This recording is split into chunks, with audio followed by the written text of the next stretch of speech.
लोकसभा चुनाव के बीच कांग्रेस को बड़ा झटका लगा है। पार्टी के दिल्ली कांग्रेस अध्यक्ष अरविंदर सिंह लवली ने अपने पद से इस्तीफा दे दिया है। बताया जा रहा है कि लवली ने दिल्ली के कांग्रेस प्रभारी महासचिव दीपक बावरिया के साथ अनबन के चलते अपने पद से इस्तीफा दिया है। इससे पहले शीला दीक्षित की सरकार में कैबिनेट मंत्री रहे राजकुमार चौहान ने भी बुधवार को पार्टी से इस्तीफा बावरिया के कारण ही दे दिया था। दरअसल ऐसे कई मामले सामने आ चुके हैं जब नेताओं ने बावरिया के तौर तरीकों पर आपत्ति जताई है। लवली ने अपने लेटर में लिखा है, यह पत्र मैं बहुत भारी दिल से लिख रहा हूं।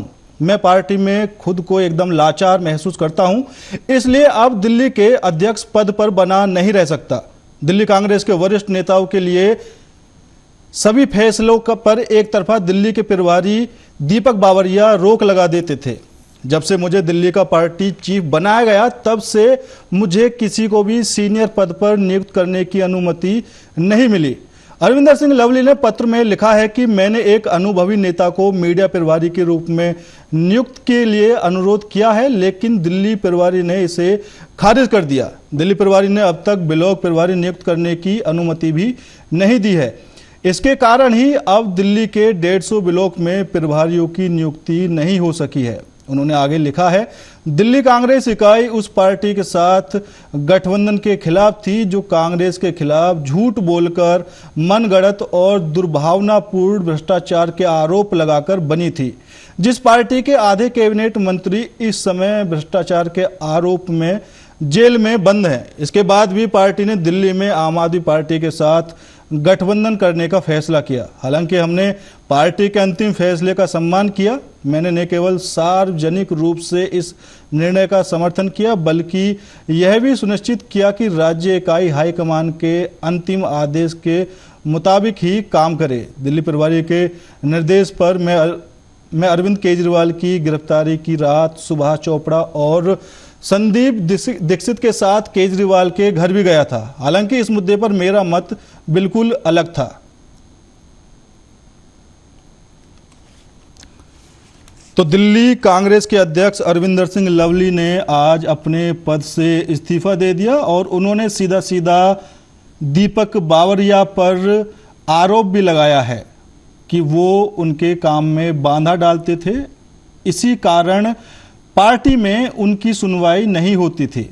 इससे पहले राजकुमार चौहान जो शीला दीक्षित की सरकार में कैबिनेट मंत्री रहे और 4 बार विधायक रहे, उन्होंने भी दीपक बावरिया के कारण ही इस्तीफा दे दिया।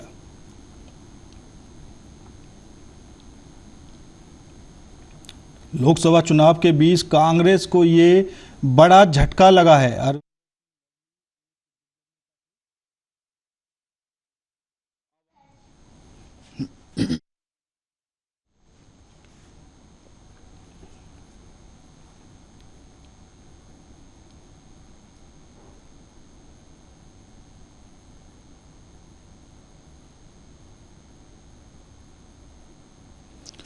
और इसी मुद्दे पर चर्चा करने के लिए हमारे साथ 2 बेहद ही खास मेहमान जुड़ चुके हैं। भारतीय जनता पार्टी से आलोक वत्स जी हमारे साथ जुड़े हुए हैं और कांग्रेस से आशीष मिश्रा जी हमारे साथ जुड़े हुए हैं। आशीष जी और आलोक जी, आप दोनों ही मेहमानों का बहुत बहुत स्वागत है। सबसे पहला सवाल मेरा आशीष जी आपसे है, अरविंदर सिंह लवली ने भी अपने पद से, दिल्ली कांग्रेस पद से इस्तीफा दे दिया है, लेकिन बात वहीं दीपक बावरिया पर आ जाती है कि उनके कारण राजकुमार चौहान ने पार्टी छोड़ दी और अब अरविंदर सिंह लवली ने भी उन्हीं के कारण इस्तीफा दिया है। क्या कुछ कहेंगे?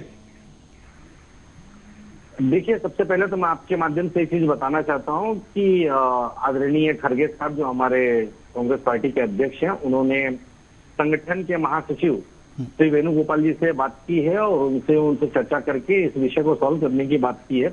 और आपसी मतभेद दोनों के बीच में क्या है, मामला क्या है, अभी ये खुल के जब चर्चा होगी तब सामने आएगा।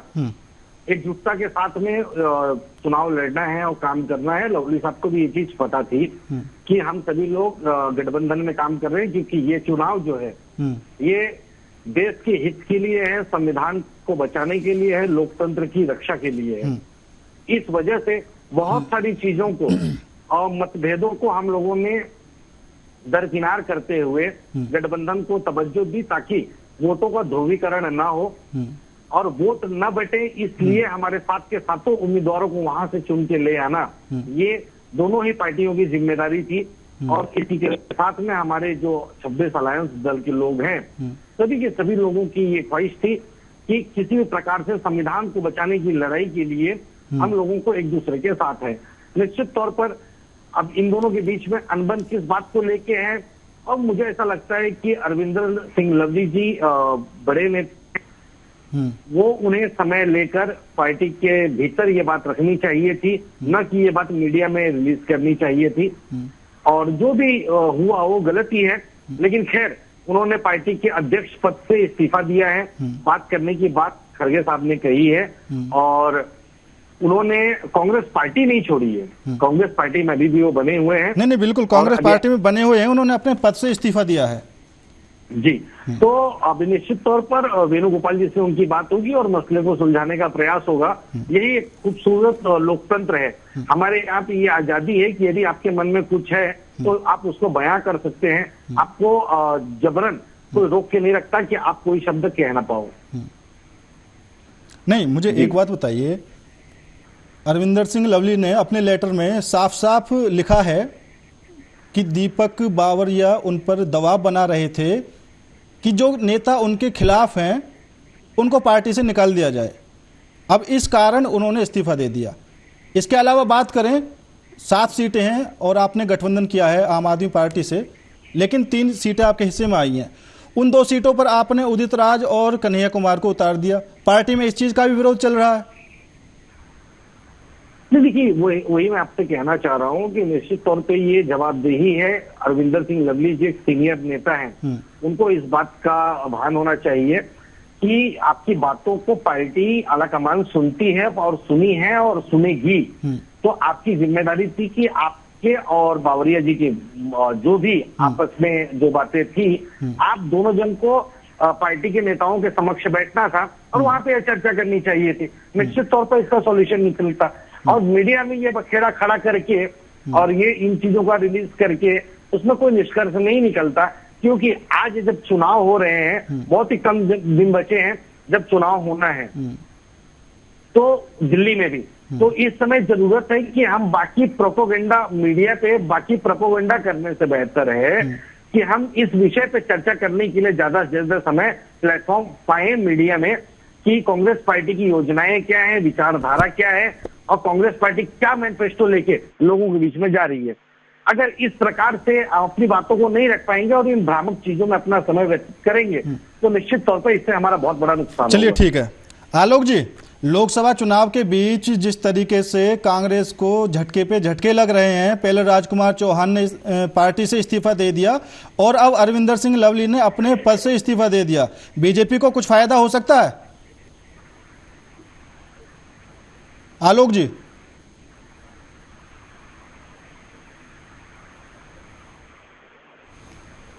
आलोक आपको आवाज मिल पा रही है मेरी? शायद आलोक जी तक हमारा संपर्क नहीं हो पा रहा है। तो आशीष जी, अभी जो देखने को मिल रहा है, अभी राजकुमार चौहान जो शीला दीक्षित जी की सरकार में 4 बार विधायक रहे और कैबिनेट मंत्री भी रहे, अब वो खुद चाहते थे पश्चिमी दिल्ली से उनको टिकट मिले, वो खुद टिकट की दावेदारी कर रहे थे। अब वहाँ से आपने किसी और को उतार दिया, तो नाराजगी तो यहीं से जाहिर हो गई थी।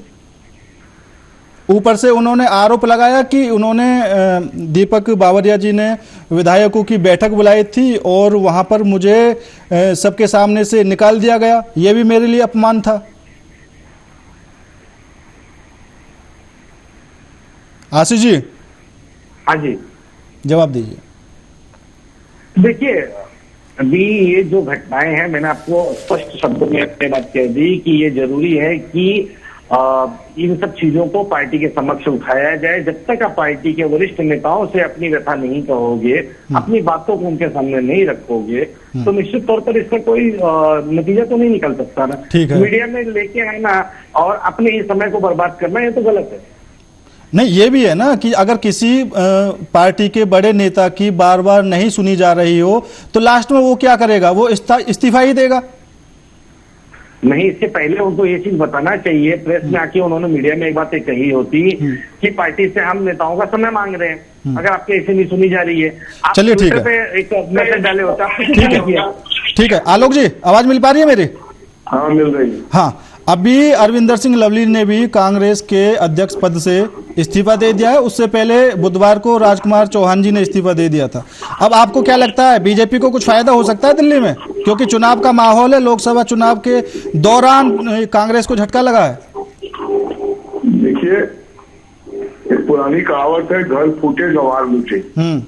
अगर चुनाव के पहले इस तरीके की हरकत किसी पार्टी में हो रही है तो नेचुरली उसके प्रतिद्वंदी को इसका लाभ तो मिलेगा ही जी। और वैसे भी इस तरीके का लोगों के बीच में भ्रम कांग्रेस और उनके तथाकथित 26 दलों ने फैलाया हुआ है, उससे लोग पहले से ही दिग्भ्रमित हैं।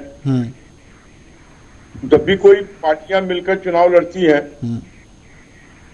तो एक साझा कॉमन मिनिमम प्रोग्राम, साझा मैनिफेस्टो ये देश के सामने, लोगों के सामने पेश करना पड़ता है। बिल्कुल, कि अगर हम सत्ता में आए तो हम इस तरीके का भारत बनाएंगे या इस तरीके का आपको रिलीफ देंगे, जनता के लिए क्या सुविधाएं देंगे, वो सारी चीजें। लेकिन इन्होंने तो 6-7 मैनिफेस्टो देश के सामने रख दिया। कोई 1 करोड़ नौकरी की बात कर रहा है, कोई 30 लाख नौकरी की बात कर रहा है, कोई 3,000 देने की बात कर रहा है महिलाओं को, कोई 1 लाख देने की बात कर रहा है महिलाओं को। तो देश तो दिग्भ्रमित है कि ये आएंगे अगर सत्ता में, इसमें से कौन सा मैनिफेस्टो लागू करेंगे। नहीं देखो, मैनिफेस्टो तो जनता के लिए एक लॉलीपॉप की तरह होता है कि जनता के सामने वो रख दो और जनता को लुभा लिया जाए, ठीक है। बाद में जीतने के बाद कौन कितनी बातों को पूरा कर पाता है वो धरी की धरी रह जाती हैं सब। लेकिन अभी का जो मुद्दा है, इसमें लवली जी ने अपने लेटर में साफ साफ बोला है कि वो आम आदमी पार्टी जो कांग्रेस को कभी झूठा बोलती थी, फर्जीवाड़ा बोलती थी, उसके खिलाफ उसी के साथ कांग्रेस ने गठबंधन कर लिया। इस बात से भी पार्टी के नेता नाराज थे। ये बात इनको अब याद आ रहा है। ये गठबंधन हुए तो 4 महीने हो गए। उस समय ये मलिक साहब की तरह हैं जी। जब तक गवर्नर थे तो सारा पद का सारी सुविधाएं लेते रहे। जब गवर्नर पद से हटे तो उनको पुलवामा का दर्द दिल में चालने लगा। इनको नहीं मालूम था अरविंदर सिंह लवली को कितने दिन पहले दोनों दल मिले हैं और दोनों दलों ने आपसी सहमति से सीटें बांटी हैं दिल्ली की। अरे इनका पर्सनल कोई ईगो हर्ट हुआ होगा, उसके कारण ये सारा नाटक कर रहे हैं। पार्टी को भी क्षति पहुंचा रहे हैं और स्वयं की भी इमेज खराब कर रहे हैं। इसलिए इन सब बातों में कुछ रखा नहीं है। कांग्रेस वैसे भी ढहता हुआ किला है। कितने बड़े बड़े दिग्गज छोड़कर चले गए और अब भी चुनाव के एन वक्त इस तरीके की हरकतों से उनका नुकसान ही होगा, फायदा तो नहीं होगा। ठीक है आशीष जी, लोकसभा चुनाव में अब इस तरह की जो चीजें देखने को मिल रही हैं वो तो शायद कांग्रेस पार्टी के लिए दिल्ली में नुकसानदायक हो सकती हैं। जी बिल्कुल नहीं, ऐसा कुछ नहीं होगा। क्योंकि देखिए पार्टी की विचारधारा जो है वो किसी नेताओं से जुड़ी हुई नहीं होती। पार्टी की विचारधारा पार्टी के खुद के एक संविधान से जुड़ी हुई होती है और हमारा कनेक्शन जो है वो जनता के साथ में है। कार्यकर्ताओं के बलबूते हम चुनाव लड़ते हैं, किसी नेता के बलबूते हम चुनाव नहीं लड़ते। क्योंकि हमारे लिए जो दिल्ली का चेहरा होगा, जो दिल्ली के उम्मीदवार होंगे, वो अब कांग्रेस पार्टी की विचारधारा और कांग्रेस पार्टी के मैनिफेस्टो को ठीक है, लोगों तक लेके जाएंगे, लोगों तक पहुंचाएंगे, ठीक है, अपनी बातें कहेंगे। क्योंकि देखिए आजकल के नेताओं का मैं अगर आपसे कहूं तो आप खुद ही देखते होंगे कि इस समय की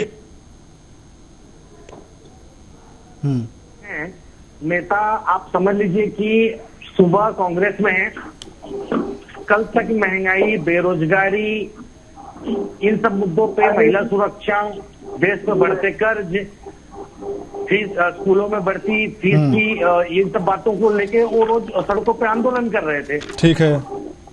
शाम को भारतीय जनता वो टिकट मांगते हैं, उनको टिकट नहीं मिलता है, वो शाम को भारतीय जनता पार्टी में चले जाते हैं और भारतीय जनता पार्टी भी जो सुबह तक उनको पानी पी के कोस रही थी, उनको मफलर पहना के अपने पार्टी में शामिल करा के गलबैया करके बगल में बैठा लेते हैं। तो इस वजह से पर्टिकुलर इन लोगों की विचारधारा पे कोई बात नहीं करनी चाहिए। खैर, अरविंदर सिंह लवली जी के मैं संदर्भ में विषय को नहीं कह रहा हूँ, उनको मैं इतना ही कहना चाहूंगा, उनकी जो बातें हैं, बावरिया जी की जो बातें हैं, पार्टी के समक्ष रखें। और एक चीज मैं आप बहुत बड़ी आपके सामने कहना चाहता हूं महोदय, पार्टी को अनुशासन के तौर पे चलाना होगा खड़गे साहब को। खड़गे साहब थोड़े स्ट्रिक्ट हो, पार्टी का शीर्ष नेतृत्व थोड़ा स्ट्रिक्ट होना चाहिए, क्योंकि अगर इस प्रकार की उजूल फिजूल की बयानबाजी और नेताओं की मनमौजी अगर मनमानी चलती रही तो इससे पार्टी का नुकसान ही होगा।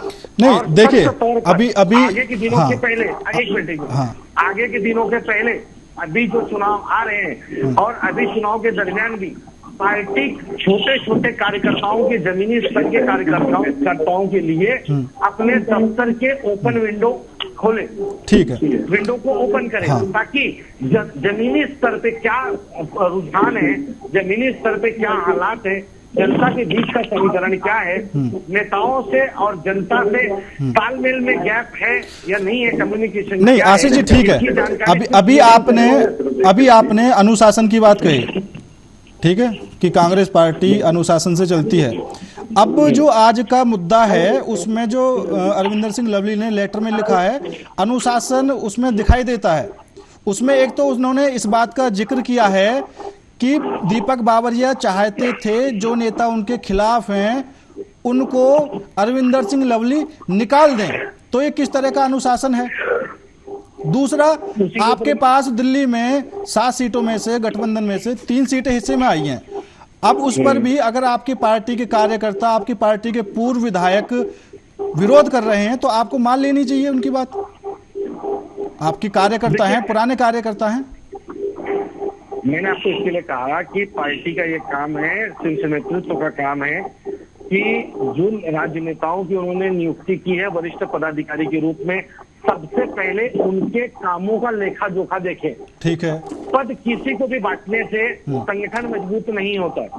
आप जब तक, क्योंकि देखिए मैं आपको बहुत सारी चीजें बता रहा हूँ कि पार्टी का आदेश होता है प्रोटेस्ट करो, प्रोटेस्ट का एक तरीका होता है। अगर उस प्रोटेस्ट को हम सिर्फ फोटोशॉप और फोटो खिंचाने और ट्विटर हैंडल पे चलाने और फेसबुक पे चलाने तक का अगर काम करेंगे तो इससे जनता हमारे साथ एकजुट नहीं होगी।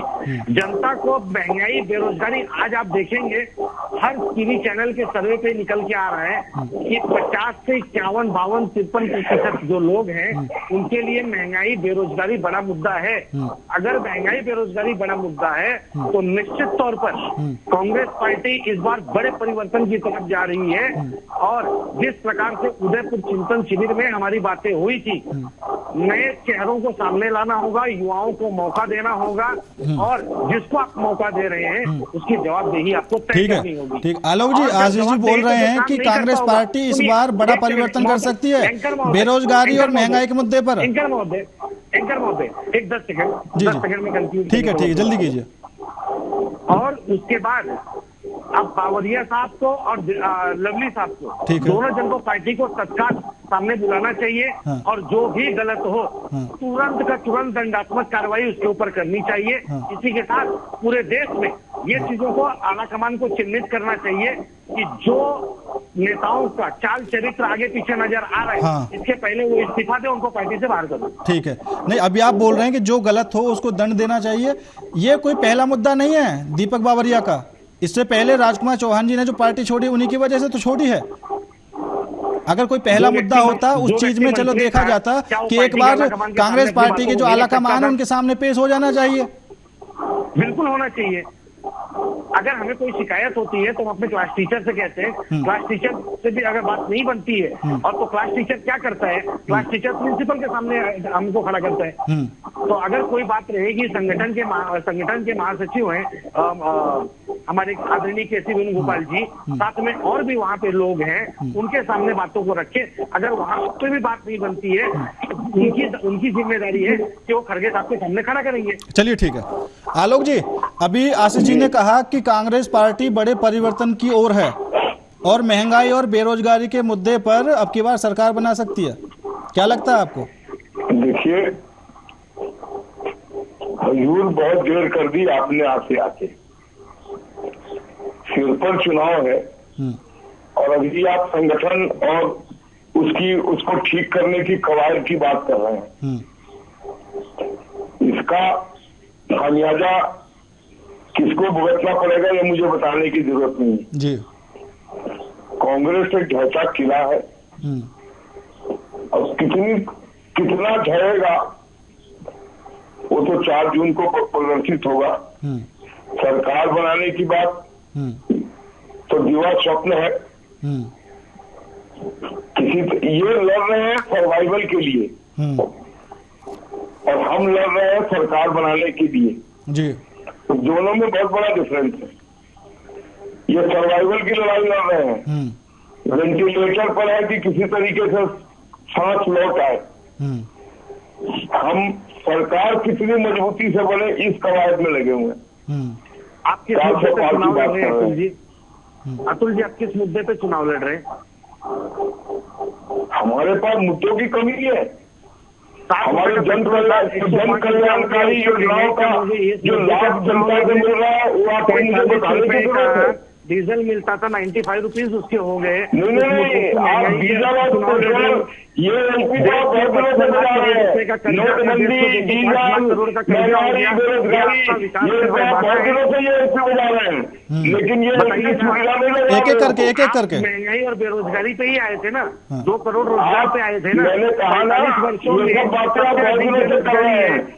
लोगों को कोई असर नहीं हुआ, किसी तरीके का कोई असर इन बातों का नहीं हुआ। लोगों के ऊपर जनता प्रमुख है, जनता जानती है कि हाथों में सुरक्षित है और किन परिस्थितियों में देश को नरेंद्र मोदी ने आगे बढ़ाने का काम किया है। देश का 74 साल का युवा, देश का 74 साल का युवा तीसरी बार प्रधानमंत्री बनने की सरकार बना के सरकार पर काबिज हो जाएंगे। आप यही राग लाते रहिए। एक करके आशीष जी बोलने दीजिए। 18 साल के युवाओं को 4.5 साल की नौकरी देके रिटायर करने की बात कर रहे हैं।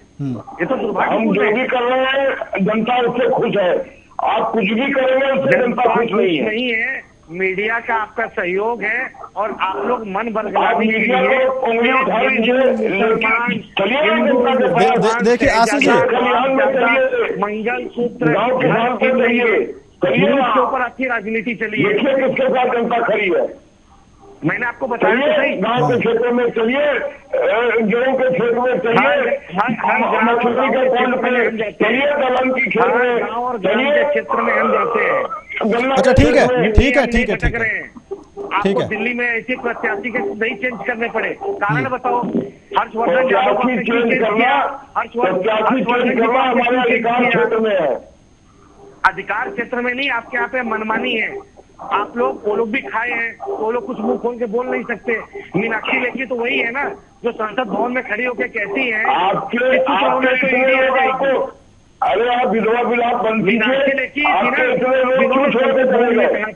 चुप रहो नहीं तो ईडी आ जाएगी। अरे चलिए ठीक है आशीष जी और आलोक जी। ईडी और सीबीआई क्या होती है 2024 के बाद?